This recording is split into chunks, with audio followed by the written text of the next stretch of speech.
नमस्कार साथियों, आप सभी का स्वागत है डीएलएड एकेडमी पर। मैं हूं एस कुमार।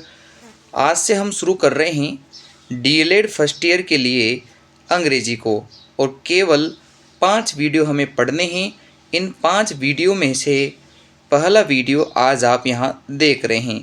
तो इस वीडियो नंबर 1 में हमें सतत एवं व्यापक मूल्यांकन, उसके टूल्स, एनसीएफ 2005 और आर्टिकल्स, इसके अलावा कुछ और महत्वपूर्ण बिंदु यहाँ देखने को मिल जाएंगे। तो कुल मिलाकर हमें केवल 5 वीडियो से सभी महत्वपूर्ण टॉपिक्स कवर करने हैं।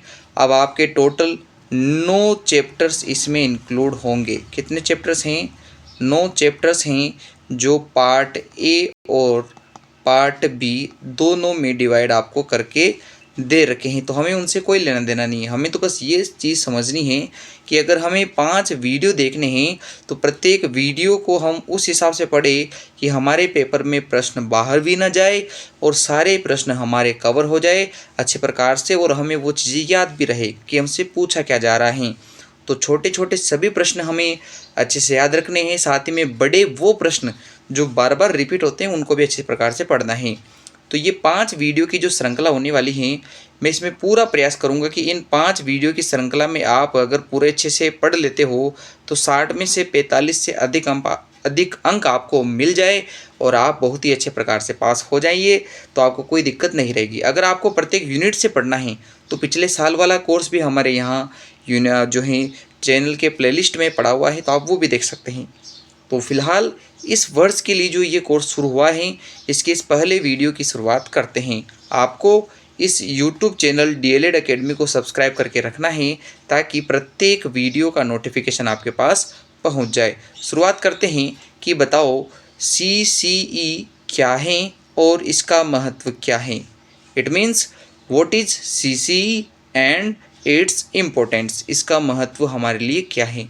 तो जब भी ये प्रश्न आ जाए कि सतत और व्यापक मूल्यांकन क्या है और इसका हमारे दैनिक जीवन में क्या महत्व है, तो हमें सबसे पहले CCE के फुल फॉर्म से शुरू करना है और वो लिखना है the full form of CCE is. CCE का फुल फॉर्म या पूरा नाम है कंटिन्यूअस एंड कॉम्प्रहेंसिव इवेल्युएशन। वापिस याद करते हैं, इसका पूरा नाम है कंटिन्यूअस का मतलब होता है सतत, एंड का मतलब होता है और, कॉम्प्रहेंसिव का मतलब होता है व्यापक, और इवेल्युएशन का मतलब होता है मूल्यांकन। तो CCE का हिंदी में अर्थ बनता है सतत और व्यापक मूल्यांकन। अंग्रेजी में इसे कहा जाएगा कंटिन्यूअस एंड कॉम्प्रहेंसिव इवेल्युएशन। तो ये बात तो आपको समझ में आ गई होगी। अब बढ़ते हैं कि इसे शुरू किसने किया है, कब शुरू किया है, इसमें होता क्या है। तो देखते हैं, एक एक करके इसको समझते हैं।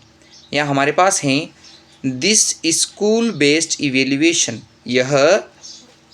यह विद्यालय आधारित मूल्यांकन होता है। This school based evaluation implemented लागू किया गया बाय द CBSE के द्वारा। CBSE मतलब central board of secondary education, केंद्रीय माध्यमिक शिक्षा बोर्ड के द्वारा। आप इसे सिंपल से याद कीजिए कि ये जो विद्यालय आधारित मूल्यांकन है, इसे लागू किया था बाय द CBSE के द्वारा इन 2009-10 के अंदर।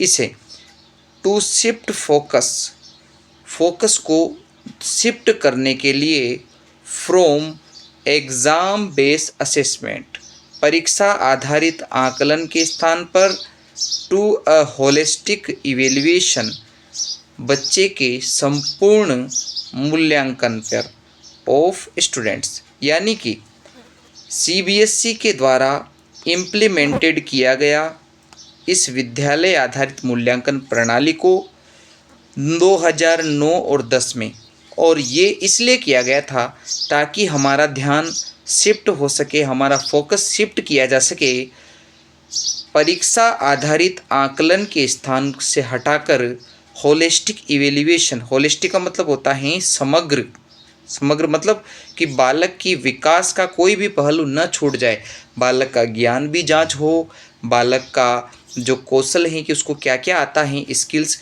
पढ़ाई के अलावा वो भी आए, बालक किस प्रकार से बिहेव करता है, व्यवहार। तो समग्र होलिस्टिक डेवलपमेंट या होलिस्टिक इवेल्युएशन ऑफ स्टूडेंट, विद्यार्थी का, वो हमें करना था। तो होलिस्टिक इवेल्युएशन के बारे में बात करता है और हमारा फोकस, हमारे ध्यान को शिफ्ट करता है परीक्षा आधारित आकलन से हटाकर परीक्षा आधारित आकलन से हटाकर समग्र मूल्यांकन पर।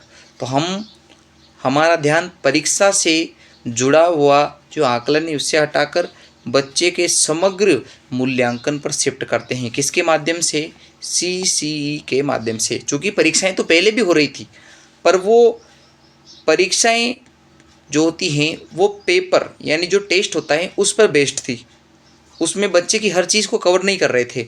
अब जब हम सीसी शुरू किया हमने, तो ये समग्र इवेल्युएशन इसमें हो रहा है, यानी संपूर्ण रूप से बच्चे का हर पहलू यहाँ चेक किया गया।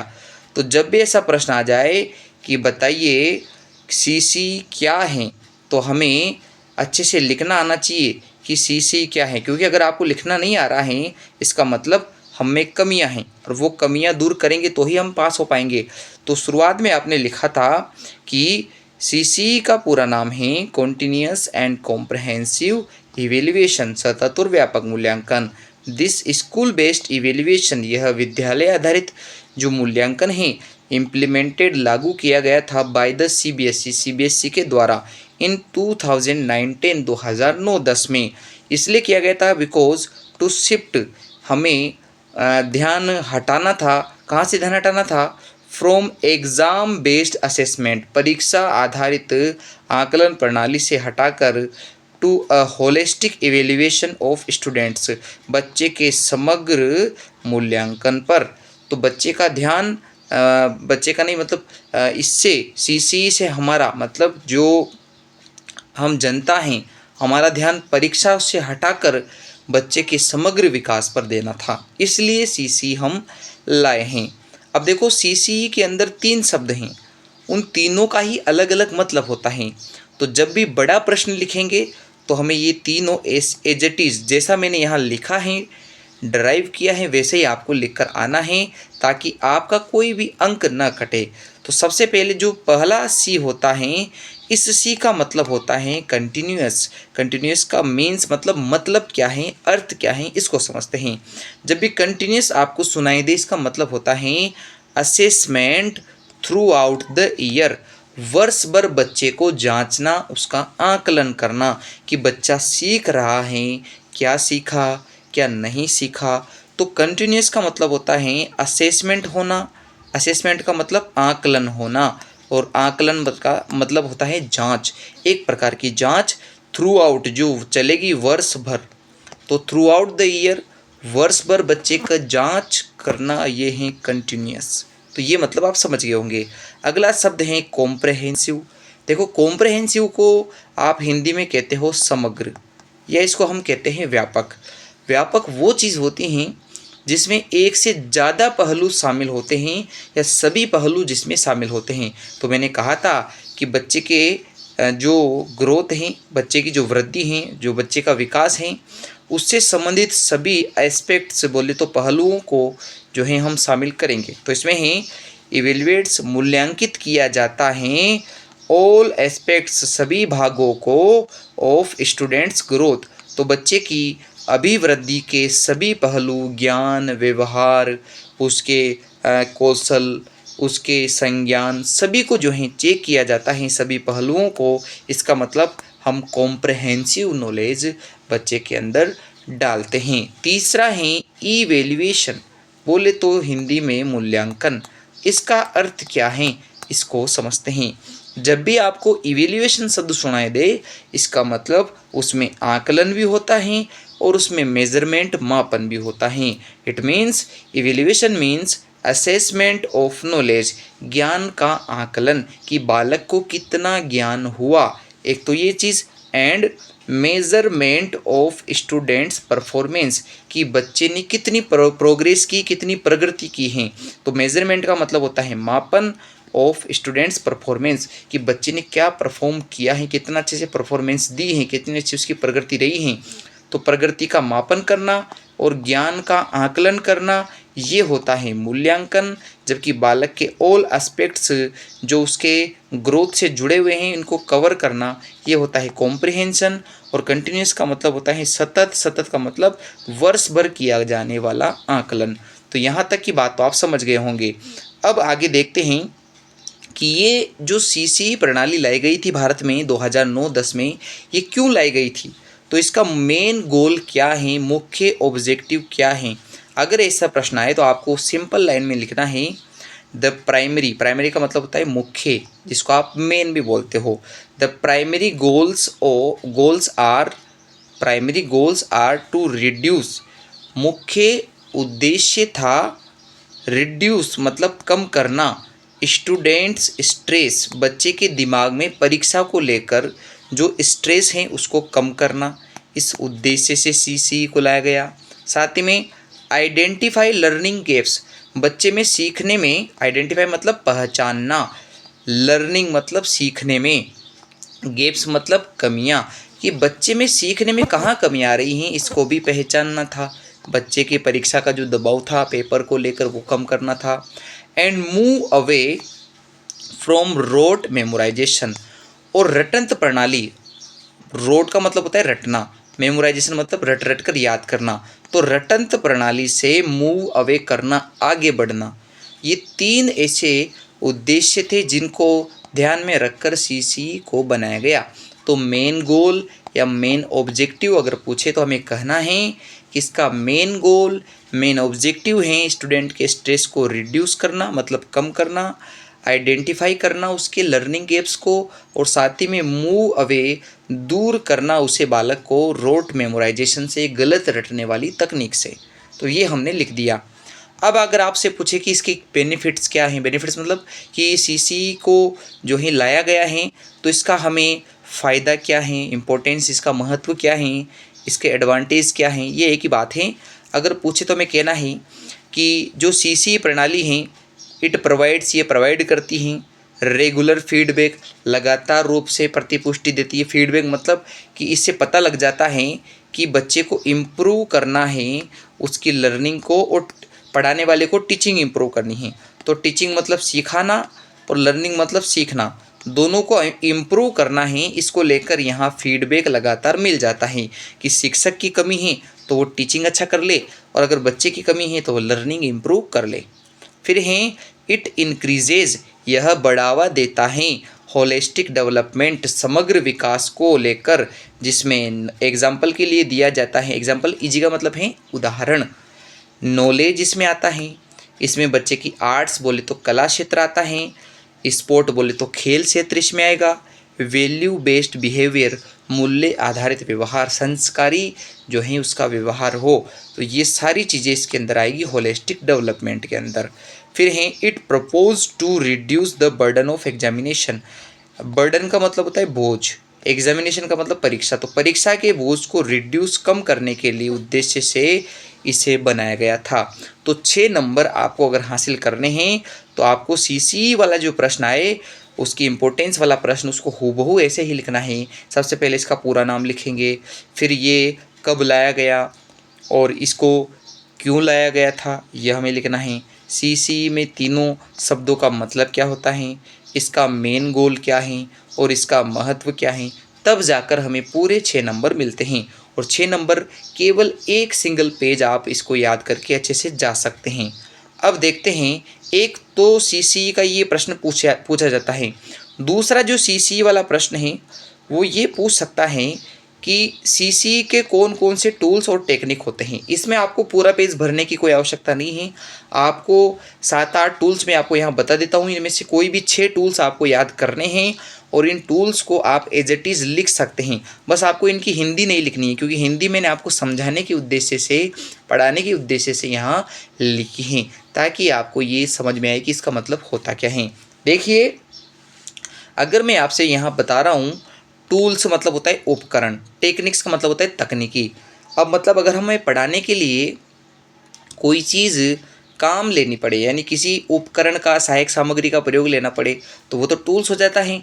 और टेक्निक का मतलब होता है शिक्षक अपने दिमाग का प्रयोग करते हुए बच्चों को सिखाएगा, वो है तकनीक। तो तकनीक शिक्षक के पास खुद होती हैं, और टूल्स बोले तो उपकरण बाहर से वो प्रयोग कर लेता है। तो ये कौन कौन से होते हैं इसके अंदर, वो समझते हैं। सबसे पहले हमारे पास टूल्स है, पहला वो है ऑब्जर्वेशन। देखो ऑब्जर्वेशन के अंदर क्या होता है, ऑब्जर्वेशन का मतलब होता है आकलन। बालक को देखा जाता है कि बालक जो उसको काम दिया जा रहा है उसमें कितना अच्छे से भाग ले रहा है, बालक कैसा व्यवहार करता है जब उसको काम दिया जाता है, बालक गतिविधि के दौरान क्या क्या चीज़ें कर रहा है, ये है ऑब्जर्वेशन। इसको पढ़ते हैं। इसमें हमने क्या लिखा है, इसमें लिखा है फॉर रिकॉर्डिंग। रिकॉर्डिंग का मतलब ये देखना, ऑब्जर्व करते हुए कि उसका बिहेवियर, उसका व्यवहार कैसा है, उसकी रुचि कैसी है, और वो उसका पार्टिसिपेशन का मतलब होता है भाग लेना या भागीदारी करना। तो भागीदारी, उसका व्यवहार, उसकी रुचि इन क्लासरूम एक्टिविटी, जब कक्षा में कोई गतिविधि कराई जाती हैं उस दौरान उसका इंटरेस्ट, उसकी रुचि कैसी है, उसकी भागीदारी पार्टिसिपेशन कैसा है, उसका व्यवहार कैसा है, उसको ऑब्जर्व करना और उसको लिखना, उसको याद रखना, ये होता है ऑब्जर्वेशन। अब आ जाते हैं अगले टूल्स पर। अगला टूल्स है चेक लिस्ट। देखो चेक लिस्ट का मतलब है कि बच्चे की कोई विशेष ऐसी आदत या विशेष ऐसा गुण, ऐसा कौशल, स्किल जो उसको अब आने लग गया है, ये है चेक लिस्ट। तो टू कन्फर्म, ये निश्चित करना कि बच्चे में विशेष स्किल्स, स्पेसिफिक स्किल्स या हैबिट अब डेवलप हो चुकी हैं, ये है चेक लिस्ट। मतलब कि क्या बच्चे को किताब पढ़ना आने लग गया है, तो ये स्पेसिफिक स्किल्स हैं, अपने जीवन में वो पहली बार इसे करेगा, फिर बाद में तो नॉर्मल हो जाएगी, पर उसे पहले नहीं आता था, अब उसे आने लग गया है। तो ये चेक लिस्ट मतलब आपने अब राइट लगा लिया है उसके बारे में कि उसको ये चीज़ आने लगी है। तो चेक लिस्ट मतलब स्पेसिफिक स्किल और हैबिट को कंफर्म करना कि उसमें अब डेवलप हो चुकी हैं। तीसरा इसमें हमारे पास टूल्स हैं पोर्टफोलियोज। अब ये पोर्टफोलियो क्या होता है, एक साल में बच्चा जो कार्य करता है उस काम का जो रिकॉर्ड होता है, संग्रह होता है, उसे हम पोर्टफोलियो कहते हैं। अगर आप पूरे वर्ष बीएसटीसी फर्स्ट ईयर पढ़ रहे हो, आपने इसकी डायरिया बनाई होगी, आपने इसके नोट्स बनाए होंगे, उन सभी का जो कलेक्शन है वही पोर्टफोलियो कहलाता है। इसका मतलब पोर्टफोलियो एक कलेक्शन होता है ऑफ स्टूडेंट्स वर्क, जो विद्यार्थी के कार्यों का किया जाता है ओवर टाइम, मतलब लगातार गुजरते समय के साथ साथ जो उसने काम किया वर्ष भर, वो कलेक्शन होता है पोर्टफोलियो। अगला हमारे पास टूल्स हैं एनेक्डोटल रिकॉर्ड। तो एनेक्डोटल रिकॉर्ड क्या होता है, इसको समझते हैं। अगर बच्चे ने कोई विशेष घटना अपने व्यवहार में दोहराई है, अपने व्यवहार में प्रदर्शित की हैं, तो उसका रिकॉर्ड रखना एनेक्डोटल रिकॉर्ड होता है। तो इसमें क्या है, to record significant incident in students behaviour, यानी बच्चे के बिहेवियर, व्यवहार में कोई ऐसी महत्वपूर्ण घटना, विशेष घटना अगर आपने रिकॉर्ड की हैं तो उसको कहा जाता है एनेक्डोटल या एनेक्डोटल रिकॉर्ड।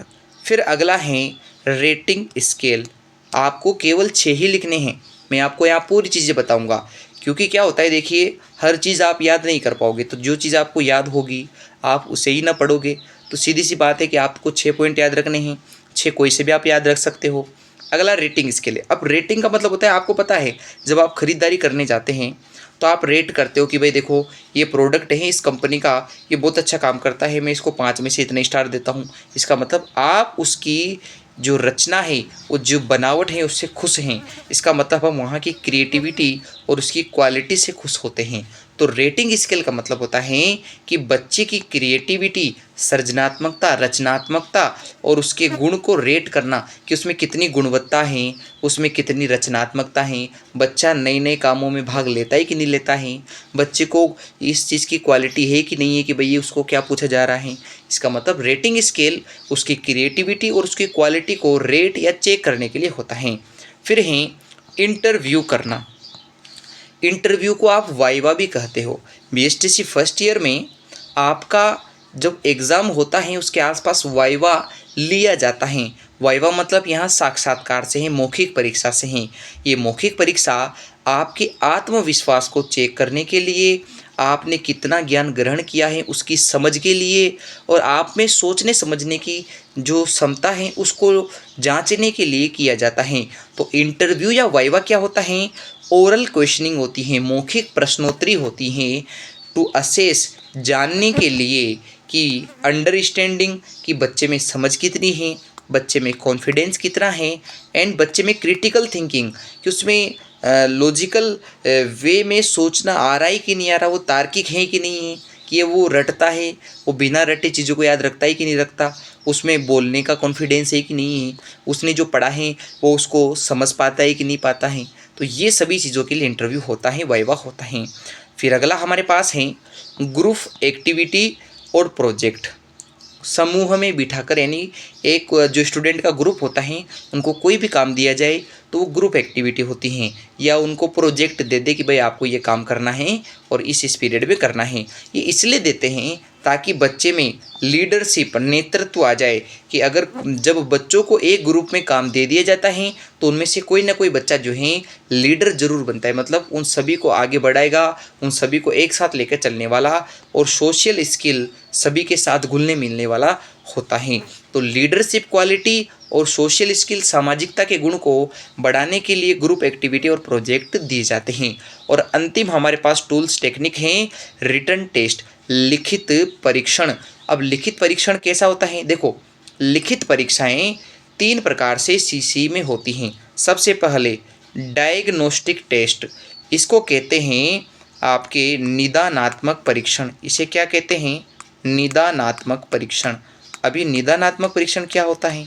जब भी बालक में सीखने में कोई कमी रह जाती है तो उसको जानने के लिए कि बच्चे में क्या कमी है, जो टेस्ट होता है उसे कहते हैं डायग्नोस्टिक टेस्ट। फिर होता है फॉर्मेटिव टेस्ट, किसी भी चैप्टर के टॉपिक के तुरंत बाद टेस्ट लेना फॉर्मेटिव टेस्ट होता है, रचनात्मक आकलन होता है। फिर उसके बाद होता है समेटिव टेस्ट। समेटिव का मतलब योगात्मक आकलन, कि बच्चे ने अर्धवार्षिक या वार्षिक परीक्षाएं दी हैं, यानी कि उसने जो है अपने ज्ञान का आकलन करवाया है, तो ज्ञान का आकलन समेटिव टेस्ट होता है। जबकि थोड़े बहुत चैप्टर्स, एक दो चैप्टर या एक दो टॉपिक होने के बाद जो टेस्ट होता है वो है फॉर्मेटिव टेस्ट। और डायग्नोस्टिक टेस्ट का मतलब होता है निदानात्मक परीक्षण, जिसको कमी को जानने वाला टेस्ट भी कहा जाता है।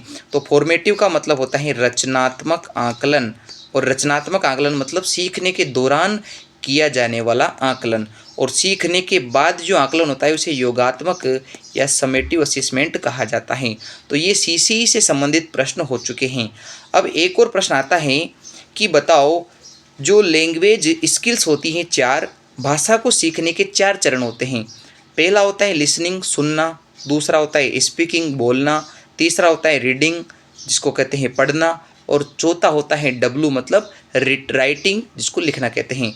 तो सुनना, बोलना, पढ़ना और लिखना, ये 4 लैंग्वेज स्किल हैं। अगर इनको असेस करना है, जांचना है, परखना है, तो क्या तरीका है कि हम इसको जानें? तो इसके लिए हमें सबसे पहले इसका उत्तर ऐसे लिखना पड़ेगा कि assessing listening and reading.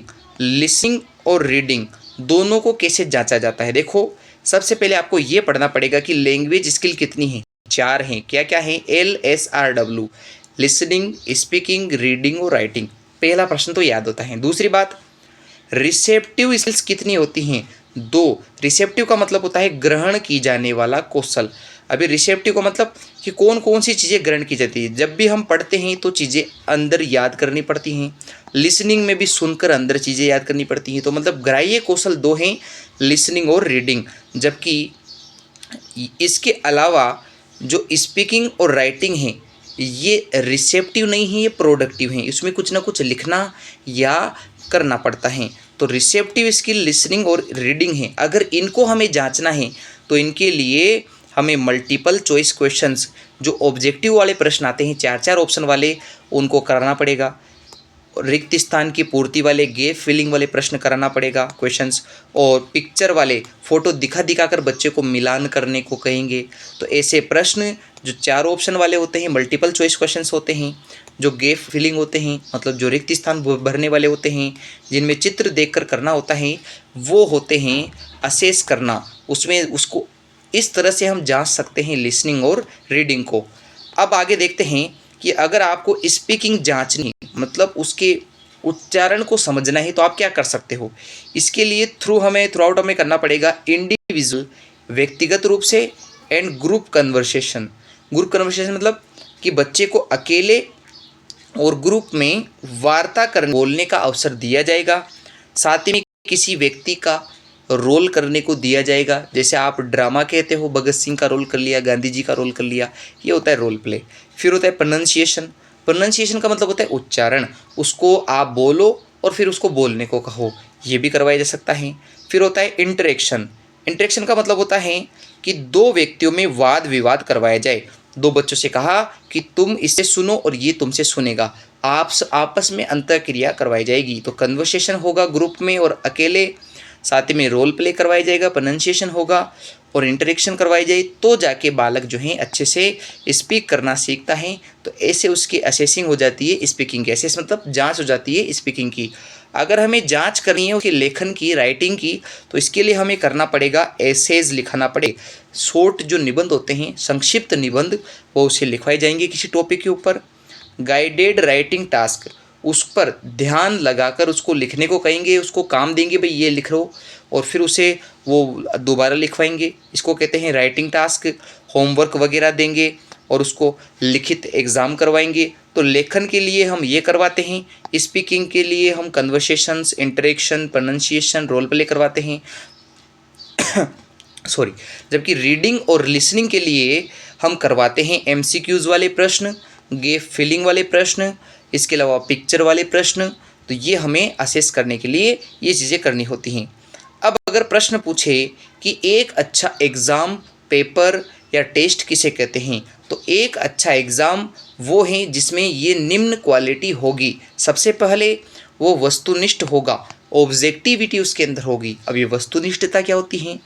Unbiased scoring, मतलब जहाँ टीचर के चेक करने का फ़र्क बच्चे की कॉपी पर ना पड़े, कोई भी चेक करे और हर बार रिजल्ट एक जैसा आए, ये है ऑब्जेक्टिविटी, वस्तुनिष्ठता। कि अगर चेक करने वाला अपने हिसाब से नंबर न दे, बच्चे के ज्ञान के हिसाब से नंबर दे, वो है ऑब्जेक्टिविटी। फिर है वैलिडिटी। ये वैलिडिटी का मतलब होता है हिंदी में वैधता। जिस चीज़ को चेक करना है केवल उसी का पेपर लिया जाए। Major vote it is suppose to test, मतलब जिस उद्देश्य से टेस्ट बनाया गया है उसी को मेजर किया जाए, उसी को जांचा जाए, ये होना चाहिए। ऐसा नहीं है कि प्रश्न पेपर में टॉपिक्स क्या दिए थे और एग्ज़ाम में क्या पूछ लिया, सिलेबस में क्या दिया था और पेपर एग्ज़ाम में क्या पूछ लिया, तो वो भी नहीं होना चाहिए। फिर अगला गुण होना चाहिए रिलायबिलिटी। रिलायबिलिटी का मतलब होता है विश्वसनीयता। विश्वसनीयता का मतलब होता है consistent result if taken twice.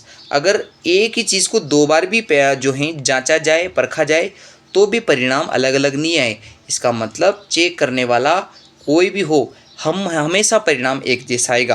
तो ये ऑब्जेक्टिव और रियलिटिबिलिटी, वैलिडिटी, 3 पॉइंट तो हो चुके हैं। फिर अगला है कि एक अच्छा एग्ज़ाम वो भी होता है जो यूजेबल हो, यूजेबिलिटी का गुण रखता, उपयोगिता, जो बच्चे की प्रैक्टिकलिटी का, उसके एक्चुअल नॉलेज का जो है प्रयोग करने के लिए टेस्ट होता हो, वो सबसे अच्छा होता है। फिर है कॉम्प्रिहेंसिवनेस। इसका मतलब होता है समग्रता। समग्रता मतलब ये हुआ कि बच्चे के हर एरिया को जो सिलेबस में दिया गया है उसको कवर किया जाए, तो बच्चे का कोई पक्ष नहीं छूटे।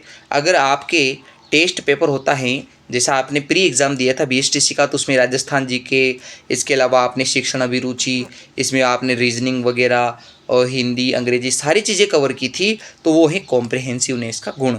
फिर है क्लियरिटी, पेपर में कुछ भी पूछा जाए उसको स्पष्ट लिखा जाना चाहिए, क्लियरिटी होना चाहिए, इजी टू अंडरस्टैंड होना चाहिए। एक तो स्टूडेंट अंडरस्टैंड ही नहीं कर पाए, उसको समझ ही नहीं आए कि पेपर क्या पूछ रहा है, इसलिए पेपर इजी टू अंडरस्टैंड बोले तो क्लियरिटी का गुण उसमें होना चाहिए। फिर है फेयरनेस, इस फेयरनेस का मतलब होता है समानता, इक्वलिटी रहे, इक्वल अपॉर्चुनिटी, सभी को एक समान अवसर दे दिया जाए। ऐसा नहीं हो कि पेपर बहुत ज़्यादा टफ पूछ लिया तो अच्छे बच्चों को जिनको ज़्यादा आता है वो पास हो गए और सारे बच्चे फेल हो गए, दूसरे कमज़ोर बच्चे फेल हो गए, ऐसा नहीं होना चाहिए।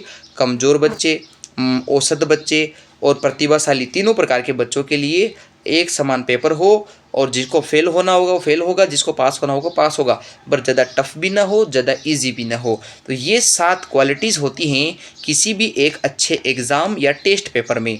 अब आगे देखते हैं कि एब्रीविएशन और एक्रोनिम क्या है, संक्षेपण या एक्रोनिम किसे कहते हैं, इसके लिए आपको ये पढ़ना पड़ेगा। देखो, एक एब्रीविएशन क्या होता है, it is the shortened form of a word और फ्रेज, किसी शब्द या किसी वाक्यांश की सबसे जो संक्षिप्त फॉर्म होती है, सबसे छोटा जो रूप होता है उसे कहते हैं एब्रीविएशन। जैसे मिस्टर को MR डॉट लगाकर लिखते हैं, जैसे आप लिखते हो मिस्टर कुमार, मिस्टर विश्वास, ऐसे करके लिखते हो, तो आप जो मिस्टर लिखते हो MR लगा के डॉट लगाते हो, आप पूरा नहीं लिखते हो। तो किसी शब्द को अगर हम ऐसे करके लिख देते हैं संक्षिप्त में तो वो है एब्रीविएशन। जैसे आप डॉक्टर को पूरा नहीं लिखते हो, आप DR लगा के डॉट लिख देते हो, इसका मतलब ये एब्रीविएशन है। तो एब्रीविएशन क्या होता है, शॉर्टेंड फॉर्म होता है किसी भी वर्ड का या फ्रेज का। ऐसे हम AM का मतलब लिखते हैं बिफोर मिड डे, मध्याह्न से पूर्व, यानी आधा दिन बीतने से पहले का जो दिन होता है उसके लिए AM लिखते हैं, और PM का मतलब दिन 12 मध्य दिन बीतने के बाद का दिन। ऐसे ही होता है, मतलब किसी भी वाक्यांश या किसी शब्द का शॉर्टेस्ट जो रूप होता है वो होता है एब्रीविएशन। इसके अलावा एक्रोनिम क्या होता है, किसी भी शब्द को, किसी भी 3-4 शब्दों को शॉर्ट में करके एक साथ लिखना। तो it is a short word of a group of words that is made from the first letter, कि किसी भी शब्द के पहले अक्षरों को, पहले पहले लेटर को एक साथ लेकर उनका एक शॉर्ट वर्ड बना देना, ये होता है एक्रोनिम। जैसे एनसीएफ का पूरा नाम होता है नेशनल करिकुलम फ्रेमवर्क। सीसी का पूरा नाम होता है कंटिन्यूअस एंड कॉम्प्रहेंसिव इवेल्युएशन। तो सी आगे से उठा लिया, फिर अगले कॉम्प्रहेंसिव में से भी सी उठा लिया, इवेल्युएशन में से ई उठा लिया। तो एक्रोनिम अलग चीज़ है और एब्रीविएशन अलग चीज़ है। एब्रीविएशन तो किसी भी शब्द को, किसी वाक्यांश को छोटा कर देता है, जबकि एक्रोनिम कई सारे अलग अलग शब्दों को एक संक्षिप्त रूप देकर उसको समझने के लिए तैयार किया जाता है। तो शॉर्टेंड फॉर्म होता है एब्रीविएशन और शॉर्ट वर्ड होता है पहले लेटर्स को मिलाकर एक्रोनिम। अब आगे देखते हैं NCF 2005 के बारे में। NCF 2005 क्या है इसको समझेंगे। चूँकि हमने यहाँ लिखा था अभी NCF, तो इसका पूरा नाम बताना ज़रूरी था, तो इसको भी समझ लेते हैं।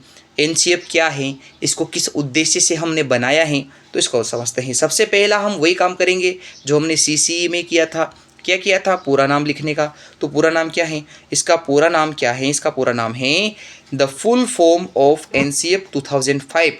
NCF 2005 का पूरा नाम है नेशनल, सी का मतलब होता है करिकुलम फ्रेमवर्क 2005, राष्ट्रीय पाठ्यचर्या रूपरेखा 2005। ये इसका क्या है, पूरा नाम है। It is published by the NCERT। तो NCERT के द्वारा इसे जारी किया गया था। अब ये किस उद्देश्य से जारी किया गया था इसको समझते हैं। The real aim of NCF 2005 is, NCF 2005 का मुख्य उद्देश्य है to draw public attention, public का ध्यान, जनता का ध्यान इस ओर आकर्षित करना, to what should be taught to our children and how, कि क्या पढ़ाया जाना चाहिए आवर चिल्ड्रन, हमारे बच्चों को, और कैसे पढ़ाया जाना चाहिए। अगर इस ओर जनता का ध्यान आकर्षित किया किसी ने तो वो है NCF 2005। इस उद्देश्य से हमने इसे बनाया था। अब इससे क्या क्या हुआ, इसके फ़ायदे क्या क्या हैं इसको समझते हैं। देखो, इसका पहला फ़ायदा तो ये हुआ कि ये फोकस करता है ऑन होलिस्टिक डेवलपमेंट, बच्चे के समग्र विकास में, जैसा सतत और व्यापक मूल्यांकन में भी था कि सारी चीज़ें कवर होना चाहिए, ज्ञान, व्यवहार, कौशल वगैरह। It translates the vision of NEP 2020। 2020 में जो नई शिक्षा नीति आई हैं उसको प्रैक्टिकल फ्रेमवर्क दिया है इसने। ये 2005 में बना है, जबकि नई शिक्षा नीति 2020 के लिए ये आधार का काम करता है, उसके उद्देश्य को पूरा करता है, उसके विजन, उसके सपने को पूरा करने के लिए पहले ही बन चुका है। इट रिकग्नाइज, यह महत्व देता है इंग्लिश को, ये अंग्रेजी भाषा को महत्व दिलाता है भारत के अंदर, कि अंग्रेजी कोई पिछड़ी भाषा नहीं है, पिछड़ों की भाषा नहीं है, अंग्रेजी जो है आज मजबूती की भाषा है। फिर है इट रिकग्नाइजेज मदर टंग, ये मदर मतलब मातृभाषा को भी पहचान दिलाता है। एनसीएफ 2005 कहता है कि मातृभाषा को पहचान मिले ऑफ चाइल्ड, बच्चे के लिए इन प्राइमरी लेवल, प्राथमिक स्तर पर, तो बच्चे को प्राइमरी लेवल पर, प्राथमिक स्तर पर चाइल्ड को मदर टंग मातृभाषा में पढ़ाया जाना चाहिए, और इंग्लिश को भी जो है साथ साथ पढ़ाते रहना चाहिए ताकि बच्चा अच्छे से डेवलप हो जाए। नई शिक्षा नीति 2020 को इसने जो है प्रैक्टिकल नॉलेज दी है, या प्रैक्टिकल नॉलेज के लिए हैं, और ये होलिस्टिक डेवलपमेंट करता है, ये सर्व करता है, ये बताता है एज अ गाइडलाइन के रूप में कि हमारा सिलेबस कैसा हो, हमारी टेक्स्ट बुक्स कैसी होनी चाहिए, हमारी टीचिंग की स्टाइल या टीचिंग कैसा होना चाहिए, चाइल्ड सेंटर्ड होना चाहिए, मतलब बच्चे को ध्यान में रखकर पढ़ाया जाना चाहिए, अच्छी अच्छी किताबें हो बच्चे को लेकर, अच्छा सिलेबस तैयार किया जाए, अच्छी प्रैक्टिस होना चाहिए स्कूल्स के अंदर भारत में। ये सारी चीज़ें एनसीएफ 2005 के अंदर थी। अब हम एक एक बार में शॉर्ट करके देख लेते हैं कि आर्टिकल्स क्या होते हैं। देखो, आप सब अच्छे से जानते हो आर्टिकल्स का मतलब होता है ए, एन और द का प्रयोग करना।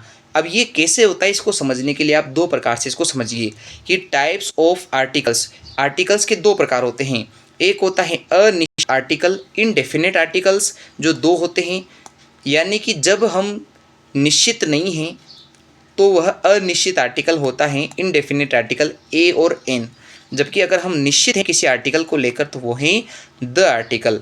जब ए और एन का प्रयोग किया जाता है वो सिंगुलर एकवचन, नॉन स्पेसिफिक कम महत्वपूर्ण, और काउंटेबल नाउन, ऐसी संज्ञा, ऐसी चीज़ जिसको हम गिन सकें और जो एक वचन में हो, जिसको स्वर और व्यंजन में ध्वनि के अंदर बोला जा सके, उसके लिए ए और एन का प्रयोग करते हैं। जबकि जो चीज़ विशेष हैं, जिसको हम पहले से जानते हैं, जो यूनिक हैं, जिसको पहले बताया जा चुका है कि ये चीज़ हो चुकी है, अब उसको दोबारा प्रयोग किया जाए तो वहाँ द का प्रयोग करते हैं। अब इसको उदाहरण से ही समझेंगे, ऐसे पढ़ने से चीज़ें याद नहीं आती हैं। तो सबसे पहले हम कुछ नियम, कुछ रूल्स देख लेते हैं ए और एन के लिए।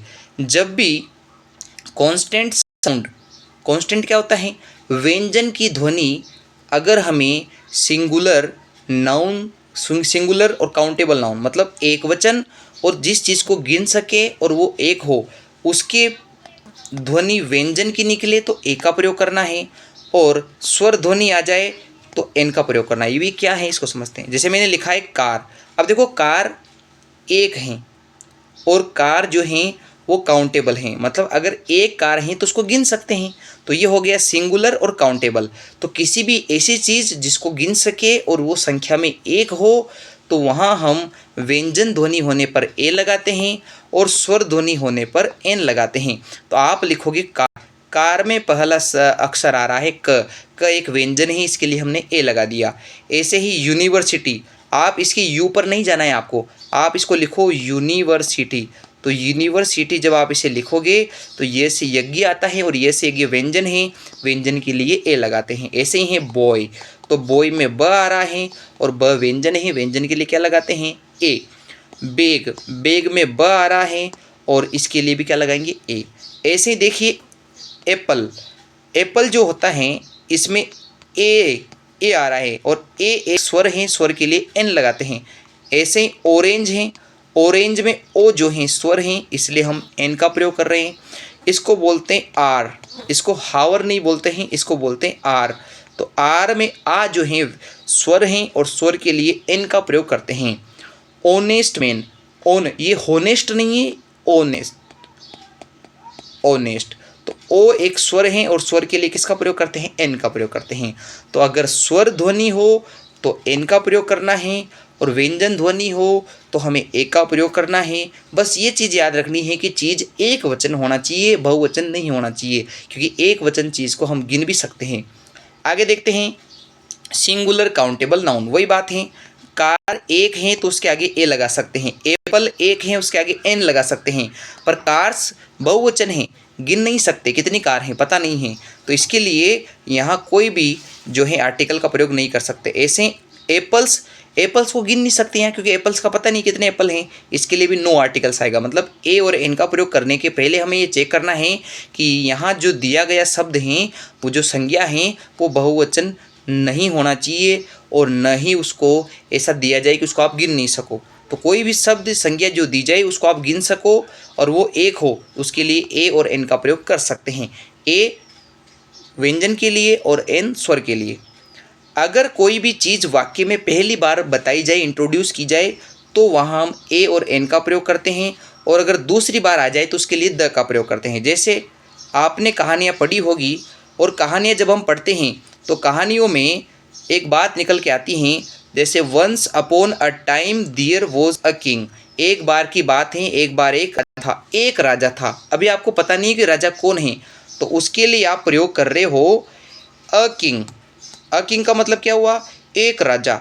तो पहली बार राजा का मेंशन हुआ है, तो यहाँ ए या एन का प्रयोग करेंगे, जबकि अब अगली लाइन में उसके बारे में आप जानने लगी, भाई ये वही राजा हैं जिसको पहले बता दिया है, तो सेकंड बार मेंशन होने पे उसके आगे द लगाते हैं, ये याद रखना है। तो पहली बार मेंशन हो तो ए और एन का प्रयोग करना है, और दूसरी बार मेंशन हो तो हमेशा द का ही प्रयोग किया जाता है। फिर है किसी भी ऐसी व्यक्तिवाचक संज्ञा जिसको जातिवाचक के रूप में प्रयोग किया जाए, यानी प्रॉपर नाउन को कॉमन नाउन बना दिया जाए, तो वहाँ भी हम ए या एन का प्रयोग करते हैं। जैसे सी इज़ खालिस्तान इंडियन, वह एक इंडियन है, तो वह एक इंडियन है, वह इंडिया नहीं है, वह एक इंडियन है, मतलब भारतीय हैं। तो अगर इंडिया लिखे तो इंडिया के आगे ए एन द का प्रयोग नहीं होता है, क्योंकि वो जो है प्रॉपर नाउन है, तो प्रॉपर नाउन के आगे ए एन द का प्रयोग नहीं करते हैं।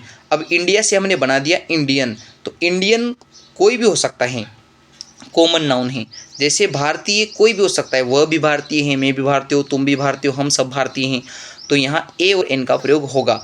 तो सी इज़ एन इंडियन, वह एक भारतीय हैं, तो हम यहाँ प्रयोग कर सकते हैं। ऐसे ही जब भी हम किसी डिस्क्रिप्टिव एडजेक्टिव, ऐसा विशेषण जो व्याख्या करने के लिए प्रयोग में किया जाता है, उसके आगे भी हम जो हैं ए और एन का प्रयोग करते हैं। जैसे he is an amazing dancer, dancer तो हैं पर वो बहुत ही अमेजिंग डांसर हैं, वह मतलब एक व्यक्ति तो ऐसे अमेजिंग और नाइस आपको अगर सुनाई दे और पीछे कुछ शब्द जुड़ा हो तो वहाँ ए और एन का प्रयोग करते हैं। इसके लिए हमें बस ऐसा देखना है, जैसे नाइस में न आ रहा है तो न एक व्यंजन है, ए का प्रयोग कर दिया। अमेजिंग में अ आता है, इसलिए यहाँ किसका प्रयोग कर दिया, एन का प्रयोग कर दिया। ऐसे ही जब भी फ्यू, लिटिल, लोट या मोस्ट आ जाए तो हमें वहाँ ए और एन का प्रयोग करना है। There is a little drink in the glass, glass में कम पानी है। I have a few guest coming over, जो हैं कि हमारे पास कुछ जो हैं गेस्ट हैं, मेहमान हैं, तो आई have a few guest coming over. इसका मतलब हम फ्यू, लोट, लिटिल, मोस्ट, इनसे पूर्व भी ए और एन का प्रयोग करते हैं। आगे बात करते हैं द का प्रयोग कहाँ कहाँ करना है। तो द का प्रयोग हमें करना है जो भी चीज़ स्पेसिफिक दी जाए, चाहे वो एक वचन में हो चाहे बहुवचन में हो। जब भी हम किसी चीज़ के बारे में जान जाए, उसके बारे में हमें नॉलेज है, तो वहाँ द का प्रयोग करेंगे। जैसे he lost all Khalistan money borrowed from lender, lender से जो है उसने जो उधार लिया था, बोरो किया था, वो सारा धन, वही धन जो उसने उधार लिया था, मतलब हम उस धन के बारे में जानते हैं क्योंकि वो धन कहाँ से लिया था उसने, लेंडर से। तो लेंडर से जो लिया गया धन था वो सारा धन अब वो महत्वपूर्ण है क्योंकि अब आप उसे जानते हो, तो इसलिए यहाँ ए और एन का प्रयोग नहीं कर रहे हैं। तो यदि किसी चीज़ के बारे में हम जानते हैं विशेष रूप से, तो वो सिंगुलर हो चाहे प्लूरल हो, उसके लिए हम द का प्रयोग कर सकते हैं। अगला है did you complete all homework, ये वही होमवर्क है जो दूसरा व्यक्ति पूछ रहा है, ये मतलब दोनों को पता है कि कौन सा होमवर्क है, इसलिए यहाँ द का प्रयोग किया गया है। ऐसे ही north pole and south pole can never meet, south pole और नॉर्थ पोल दोनों के बारे में जानते हैं। उत्तरी गोलार्ध और दक्षिणी गोलार्ध दोनों कभी नहीं मिलते हैं, तो दोनों यूनिक हैं, स्पेशल हैं, इसके लिए द का प्रयोग कर दिया। ऐसे ही प्लीज क्लोज द डोर, दरवाज़ा बंद कर दो। अब ये कौन सा दरवाज़ा है? ये वही दरवाज़ा है जिसको बंद करने को कहा जा रहा है। मतलब आपको पता है कि ये दरवाज़ा वही है जो आपके सामने है, तो please close the door, a door नहीं लगाना है। तो ऐसे याद रखना है कि जो भी चीज़ स्पेशल है जिसको आप जानते हैं पहले से, उसके लिए द का प्रयोग करते हैं। ऐसे ही किसी चीज़ को अगर हम जनरलाइज करते हैं, बड़ी चीज़ को, तो भी हम किसका प्रयोग करते हैं? हम द का प्रयोग करते हैं। जैसे द ऑनेस्ट आर रेस्पेक्टेड, ईमानदारों का स्वागत होता है। अब यहाँ कौन सी ईमानदार की बात हो रही है? सभी ईमानदारों की बात हो रही है, तो सभी के लिए ऑनेस्ट शब्द का प्रयोग हुआ है, इसलिए यहाँ हम द का प्रयोग करते हैं। अन्यथा ऑनेस्ट से पहले हम ए और एन का प्रयोग भी कर सकते हैं, पर यहाँ ऑनेस्ट के पीछे कुछ नहीं लग रहा है। ऑनेस्ट मतलब सभी ईमानदारों के लिए बात हो रही है। ऐसे ही द बेगर्स, जो भिखारी होते हैं, आर नॉट ऑलवेज नीडी, उनको हमेशा ज़रूरत नहीं होती, जब उनको खाना होता है तभी वो जो है भीख मांगने आते हैं, तो हमेशा वो आवश्यकता वाले नहीं होते हैं। तो बेगर्स मतलब सभी भिखारियों के लिए यहाँ बात कही गई है। ऐसे ही the rich should help the poors, यानी कि जो अमीर लोग हैं, सभी अमीरों के बारे में बात हो रही है, उनको सभी गरीबों की मदद करनी चाहिए, कोई से एक पर्टिकुलर गरीब की बात नहीं कह रहा है। ऐसे ही कोई चीज़ संसार में एक हो, जैसे सन, मून, स्काई, अर्थ, मार्स मतलब मंगल, इन सभी को यूनिक कहा जाता है, इनके लिए द का प्रयोग करते हैं।